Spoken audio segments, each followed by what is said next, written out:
ನಾನು ಇಂಡಸ್ಟ್ರಿಯಲ್ಲಿ ಕೆಲಸ ಮಾಡೋಕ್ಕೆ ಶುರು ಮಾಡಿದ್ದು 2003 ಕೆ ಕಲ್ಯಾಣ್ ಅವ್ರ ಸರ್ ಜೊತೆ. ಅವರಿಗೆ ಸೆಷನ್ ಮ್ಯೂಸಿಷಿಯನ್ ಆಗಿ, ಕಂಪೋಸಿಷನ್ ಮ್ಯೂಸಿಷಿಯನ್ ಆಗಿ, ಅರೇಂಜರ್ ಆಗಿ ಕೆಲಸ ಮಾಡಿ, ಆಮೇಲೆ ತುಂಬ ಕಷ್ಟಪಟ್ಟು ಒಂದು 5-6 ವರ್ಷದ ಪ್ರಯತ್ನದಿಂದ 2009ನೇ ಇಸ್ವಿಯಲ್ಲಿ ನನ್ನ ಮೊದಲನೇ ಸಿನಿಮಾ ರಿಲೀಸ್ ಆಯಿತು. ಆ್ಯಕ್ಚುಲಿ ಆ ಸಿನಿಮಾದ ಹಾಡು ಶಿಶಿರ ಅಂತ ಸಿನಿಮಾ, ನಾನು ಆ್ಯಕ್ಚುಲಿ ಆ ಹಾಡನ್ನ ತೊಗೊಂಡೋಗಿ ವೇಲು ಸರ್ ಹತ್ರ ಕೇಳಿಸಿದ್ದೆ. ನಾನು ಒಂದು ಕಾರಣದಿಂದ ಆ ಹಾಡುಗಳು ಒಂದು ಲಹರಿ ಸಂಸ್ಥೆಯಲ್ಲಿ ರಿಲೀಸ್ ಆಗಿಲ್ಲ ಆವಾಗ. ಸೊ ಆವಾಗ ನಾವು ಹೊಸಬ್ರು, ನಮಗೂ ಗೊತ್ತಿರಲಿಲ್ಲ. ಸೊ ಹಾಗೆ ಶುರುವಾಯಿತು. ಆ ಶಿಶಿರ ಸಿನಿಮಾದಿಂದ ನನಗೊಂದು ಒಳ್ಳೆ ಹೆಸರು ಸಿಕ್ತು. ಓಕೆ, ಅಜನೀಶ್ ಲೋಕನಾಥ್ ಅವರು ಒಂದು ಒಳ್ಳೆ ಬ್ಯಾಕ್ಗ್ರೌಂಡ್ ಸ್ಕೋರ್ ಮಾಡ್ತಾರೆ, ಸಾಂಗ್ಸು ಮಾಡ್ತಾರೆ ಅಂತ. ಅದಾದಮೇಲೆ ಇನ್ನೊಂದು ಸಿನಿಮಾ ನನ್ನ ಲೈಫಲ್ಲಿ ಅಂತ ನಾಗತಿಯಲ್ಲಿ ಚಂದ್ರಶೇಖರ್ ಸರ್ ಪ್ರೊಡಕ್ಷನ್ ಮಾಡಿದೆ. ಅದರಲ್ಲೂ ಕೂಡ ನನಗೆ ಒಳ್ಳೆ ಹೆಸರು ಖಂಡಿತ ಸಿಕ್ಕಿದೆ. ಆದರೆ ನಿಜವಾದ ಟರ್ನಿಂಗ್ ಪಾಯಿಂಟ್ ನನ್ನ ಜೀವನದಲ್ಲಿ ಸಿಕ್ಕಿದ್ದು ಉಳಿದವರು ಕಂಡಂತೆ ಅನ್ನೋ ಒಂದು ಸಿನಿಮಾ. ಸೊ ಇವತ್ತಿಗೆ ಉಳಿದವರು ಕಂಡಂತೆ ಬಂದು 12 ವರ್ಷ ಆಗಿದೆ. ಈ ವರ್ಷಕ್ಕೆ 13ನೇ ವರ್ಷ ಇದು. ಸೊ ಈ 13 ವರ್ಷದಲ್ಲಿ ನನ್ನ ಕಾನ್ಸಂಟ್ರೇಷನ್, ನನ್ನ ಒಂದು ಫೋಕಸ್ ಬರೀ ಇದ್ದಿದ್ದು ಒಂದು ಒಳ್ಳೆ ಸಾಂಗ್ಸ್ ನಾನು ಮಾಡಬೇಕು, ನಾನು ಕೂಡ ಒಳ್ಳೆ ಹಿಟ್ಸ್ ಕೊಡಬೇಕು ಅಷ್ಟು ಬಿಟ್ಟು ನನಗೇನು ಇರಲಿಲ್ಲ. ಸುಮಾರು ಜನ ಹೇಳ್ತಾಯಿದ್ರು, ಇಷ್ಟೆಲ್ಲ ಹಿಟ್ಸ್ ಇದೆ, ನೀವು ಯಾಕೆ ಕಾನ್ಸರ್ಟ್ ಮಾಡಿಲ್ಲ ಅಂತ. ನನಗೆ ಯಾವತ್ತೂ ನನಗೆ ಆ ಕಾನ್ಸಂಟ್ರೇಷನ್ ಆಗಲಿ ಅಥವಾ ಆ ಫೋಕಸನ್ನು ಲೂಸ್ ಮಾಡ್ಕೊಳಕ್ಕೆ ನನಗೆ ಡಿಸ್ಟ್ರಾಕ್ಟ್ ಆಗಿ ನಂಗೆ ಇಷ್ಟ ಇರಲಿಲ್ಲ. ಎಷ್ಟೋ ಶೋಗಳಿಗೆ ಜಡ್ಜಾಗಿ ಕರೆದಿದ್ರು, ನಾನು ಯಾವುದಕ್ಕೂ ನಾನು ಒಪ್ಕೊಳ್ದೆ.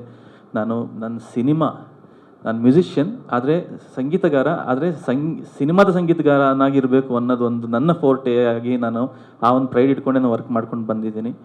ಸೊ 12 ವರ್ಷ ಆದಮೇಲೆ ಮೊದಲನೇ ಸಾರಿ ನಮ್ಮ ACTC ಕಂಪನಿಯವ್ರ ಜೊತೆ ಅವರು ಮೀಟ್ ಮಾಡಿದಾಗ ಅವರು ಒಂದಿಷ್ಟು ದೊಡ್ಡ ಲಿಸ್ಟನ್ನು ತೋರಿಸ್ಬಿಟ್ಟು, ಅಜನೀಶ್ ಸರ್, ನಿಮ್ಮ ಹತ್ರ ಇಷ್ಟೊಂದು ಹಿಟ್ಸ್ ಇದ್ದಾವೆ, ಇಷ್ಟೊಂದು ಬ್ಲಾಕ್ ಬಸ್ಟರ್ ಹಿಟ್ಸ್ ಇದ್ದಾವೆ, ನೀವು ಯಾಕೆ ಶೋ ಮಾಡಬಾರ್ದು ಅಂತ ಹೇಳಿದಾಗ ನನಗೆ ಹೌದಲ್ವಾ, ಇನ್ನೂ ನಾನು ಮಾಡಬಾರ್ದು. ಯಾಕಂದರೆ ಎಲ್ಲೋ ಒಂದು ಕಡೆ ಸ್ಟುಡಿಯೋಲಿ ಕೂತು ನಾನು ಎಲ್ಲೋ ಒಂದು ಕಡೆ ಐ ವಾಂಟೆಡ್, ನನಗೊಂದು ಆಡಿಯನ್ಸ್ ಜೊತೆ ನನಗೆ ಒಂದು ಕನೆಕ್ಷನ್ ಬೇಕಾಗಿತ್ತು.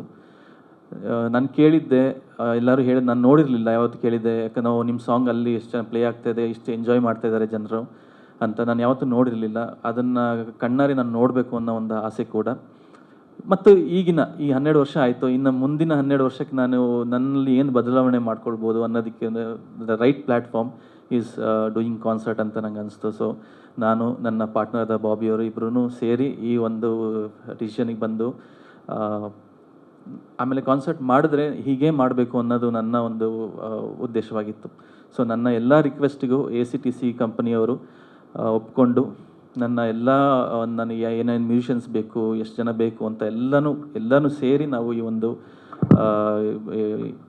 ದೊಡ್ಡ ಮಟ್ಟದ, ಹೇಳಬೇಕು ಅಂದರೆ ತುಂಬಾ ದೊಡ್ಡ ಮಟ್ಟದ ಒಂದು ಲೈವ್ ಇನ್ ಕಾನ್ಸರ್ಟ್ ಮಾಡ್ತಾಯಿದ್ದೀವಿ.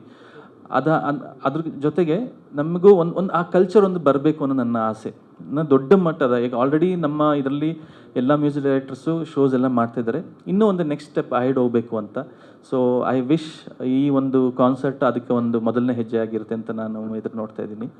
ಸೊ ಇವತ್ತಿನ ಅಜನೀಶ್ ಲೋಕನಾಥ್ ಅವ್ರಿಗೆ ಆಗೋದಕ್ಕೆ ಸುಮ್ಮನೆ ಅದಾಗಿಲ್ಲ.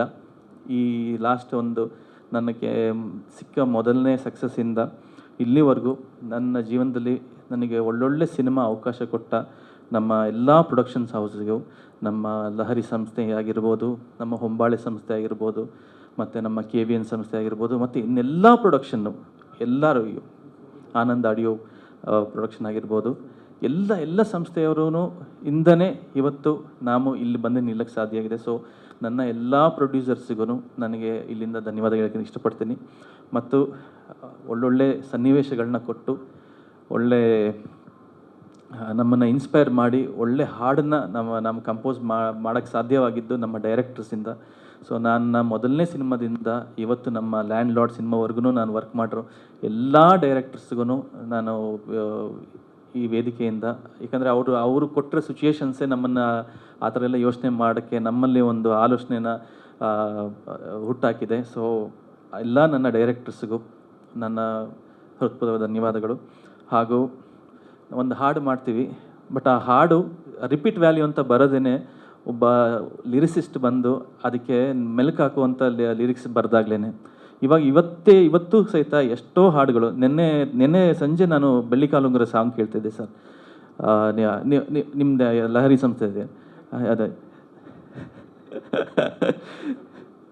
ಸೊ ಅದರಲ್ಲಿ ಅತ್ಯದ್ಭುತವಂತಂದು ಲಿರಿಕ್ಸ್ ನನಗೆ ಮೈ ಜುಮ್ ಅಂತ ನನಗೆ ಕೇಳ್ಬೇಕಾರೆ ನಂಗೆ ಸಡನ್ನಾಗಿ ಜ್ಞಾಪಕ ಬರ್ತಿಲ್ಲ ಆ ಲಿರಿಕ್ಸು. ಹಾಂ ಸರ್, ಹಾಂ ಹೌದು ಹೌದು. ಸೊ ಅವಾಗ ನನಗೆ ಅಂದರೆ ಇವಾಗೆಲ್ಲ ತುಂಬ ದಿವಸದಿಂದ ಯೋಚನೆ ಮಾಡ್ತಿದ್ದೀನಿ, ಆ ಲಿರಿಸಿಸ್ಟ್ಸ್ ರೈಟರ್ಸ್ ಅವರು ಬರೆಯೋ ಅಂಥ ಒಂದು ಆ ಸಾಲುಗಳೇ ಮತ್ತೆ ಮತ್ತೆ ಮತ್ತೆ ಕೇಳಬೇಕು ಅಂತ ಅನಿಸುತ್ತೆ, ಕೇಳುಗರಿಗೆ ಕನೆಕ್ಟ್ ಮಾಡುತ್ತೆ. ಸೊ ನನಗೆ ಆ ಒಂದು ಎಲ್ಲ ಲಿರಿಸಿಸ್ಟ್ಗಳಿಗೂ, ನನ್ನ ಹಾಡನ್ನು ಇನ್ನೂ ಚಂದಗೊಳಿಸಿದ ಎಲ್ಲ ಲಿರಿಸಿಸ್ಟ್ಗಳಿಗೂ ನಾನು ನನ್ನ ಧನ್ಯವಾದಗಳು ಇಷ್ಟಪಡ್ತೀನಿ. ಹಾಗೂ ಮತ್ತು ಆ ಲಿರಿಕ್ಸ್ನ ಬರೆದ ಮೇಲೆ ಸಿಂಗರ್ಸ್ ಆ್ಯಂಡ್ ಮ್ಯೂಸಿಷಿಯನ್ಸ್ ತುಂಬ ಜನ ದುಡಿತಾರೆ. ಇವಾಗ ಒಂದು ಹಾಡು ಆಗಬೇಕು ಅಂತ ಹೇಳಿದ್ರೆ ಕಮ್ಮಿ ಅಂದರೂ ಮ್ಯೂಸಿಷಿಯನ್ಸಿಂದ ಹಿಡಿದು ನಮ್ಮ ಸ್ಟುಡಿಯೋದಲ್ಲಿ ವರ್ಕ್ ಮಾಡೋರಿಂದ ಹಿಡಿದು ಪ್ರತಿಯೊಬ್ಬರೂ ಒಂದು ಅಟ್ಲೀಸ್ಟ್ ಒಂದು 50ರಿಂದ 100 ಜನ ಕೆಲಸ ಮಾಡ್ತಾರೆ ಒಂದು ಹಾಡು ಬರಬೇಕು ಅಂತ ಹೇಳಿದ್ರೆ. ಸೊ ಅವರೆಲ್ಲರಿಗೂ, ಎಲ್ಲ ಸಿಂಗರ್ಸ್ನು, ನನ್ನ ಹಾಡನ್ನು ಇನ್ನೂ ಪಾಪ್ಯುಲರ್ ಮಾಡೋಂಥ ಎಲ್ಲ ಸಿಂಗರ್ಸ್ ಹಾಗೂ ಮ್ಯೂಸಿಷಿಯನ್ಸ್ಗೆ ನಾನು ಧನ್ಯವಾದಗಳು ಇಷ್ಟಪಡ್ತೀನಿ. ಮತ್ತು ಇಷ್ಟೆಲ್ಲ ನಾವು ಮಾಡ್ತೀವಿ, ಈ ಹಾಡನ್ನು ಜನಗಳ ಹತ್ರ ತಲುಪಿಸೋದು ಯಾರು? ನಮ್ಮ ಆಡಿಯೋ ಸಂಸ್ಥೆಯವರು. ಇವತ್ತು ನಮಗೊಂದು ಪಾಪ್ಯುಲಾರಿಟಿ ಸಿಕ್ಕಿದೆ ಅಂತ ಹೇಳಿದ್ರೆ ಅದು ಆಡಿಯೋ ಸಂಸ್ಥೆಗಳಿಂದ, ಆಡಿಯೋ ಕಂಪ್ನಿಗಳಿಂದ.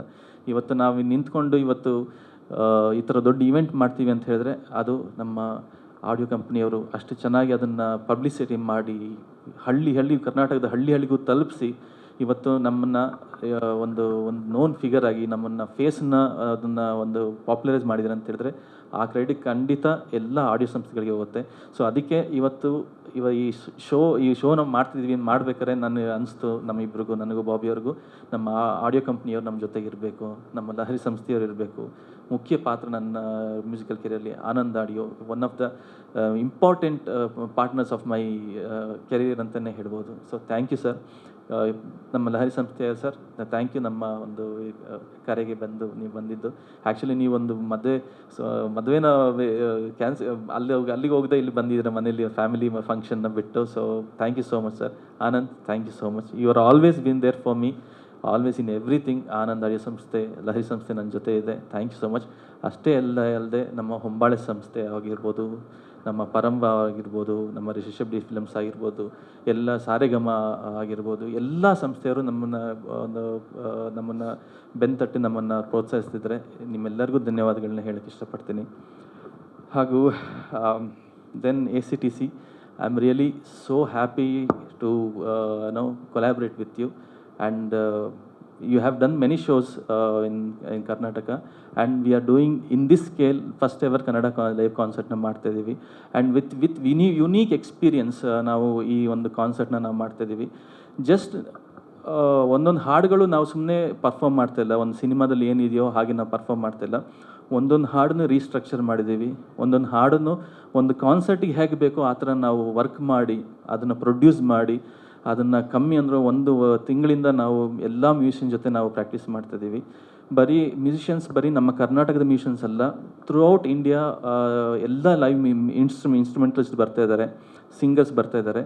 ಮತ್ತು ಆ್ಯಕ್ಚುಲಿ ಒಂದು ದೊಡ್ಡ orchestra is going to come from abroad. ನಾವು ಬುಡಪೆಸ್ಟಿಂದ ಒಂದು ಆರ್ಕೆಸ್ಟ್ರಾ ಕರ್ಸೋಣ ಅಂತ ನಾವು ಪ್ರಯತ್ನ ಪಟ್ವಿ, ಬಟ್ ಆ ವಾರ್ ಸಿಚುಯೇಷನಿಂದ ನಾವು ಅದನ್ನು ನಮ್ಮ ಕೈಯಲ್ಲಿ ಅವ್ರನ್ನ ಕರ್ಸೋಕ್ಕಾಗ್ತಿಲ್ಲ. ಸೊ ನಾವೀಗ ಸದ್ಯಕ್ಕೆ ಒಂದು ಥೈಲ್ಯಾಂಡ್ ಆರ್ಕೆಸ್ಟ್ರಾ, ಬ್ಯಾಂಕಾಕ್ ಆರ್ಕೆಸ್ಟ್ರಾ ಅಂತ ಇದೆ. ಸೊ ಬ್ಯಾಂಕಾಕ್ ಆರ್ಕೆಸ್ಟ್ರಾ ಅವರು ಬಂದು ಇಲ್ಲಿ ನಮ್ಮ ಜೊತೆ ನಮ್ಮ ಶೋ ಅಲ್ಲಿ ಪರ್ಫಾರ್ಮ್ ಮಾಡ್ತಾಯಿದ್ದಾರೆ. So I think this is one of the biggest show.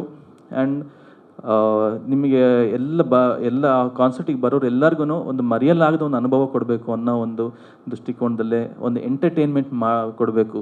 ಸಂಗೀತ ಹೌದು, ಸಂಗೀತದ ಜೊತೆ ನಾವು ಎಂಟರ್ಟೈನ್ಮೆಂಟ್ ಕೂಡ ಕೊಡಬೇಕು. ಸೊ ಆ ಥರ ಒಂದೊಂದು ಹಾಡಿಗೂ ನಾವು ಅಷ್ಟೊಂದು ಕಷ್ಟಪಟ್ಟು ನಾವು ಎಲ್ಲ ರೆಡಿ ಮಾಡ್ತಾ ಇದ್ದೀವಿ. We are almost ready for the show. ಇವಾಗ ಲಾಸ್ಟ್ 1 ವೀಕ್ ಇದೆ.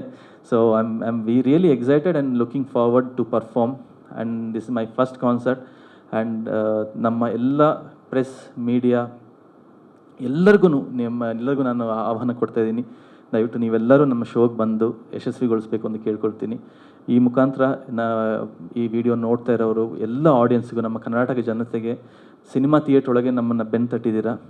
ಇವಾಗ ಆ ಲೈವ್ ಶೋ ಅಲ್ಲಿ ನೀವೆಲ್ಲರೂ ಬಂದು ನಮ್ಮನ್ನು ಬೆನ್ನು ತಟ್ಟಿ ನಮ್ಮನ್ನು ಪ್ರೋತ್ಸಾಹಿಸಬೇಕು ಅಂತ ಕೇಳ್ಕೊಳ್ತೀನಿ. Thank you so much.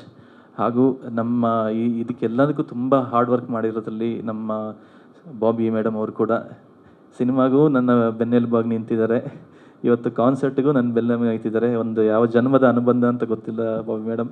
Thank you so much for your great support from last 20 years. And looking forward for more 20,000 years if possible. Thank you so much. And ಇಲ್ಲಿ ಅಷ್ಟೇ ತುಂಬ ಸಂತೋಷ ಆಗ್ತದೆ ಸರ್.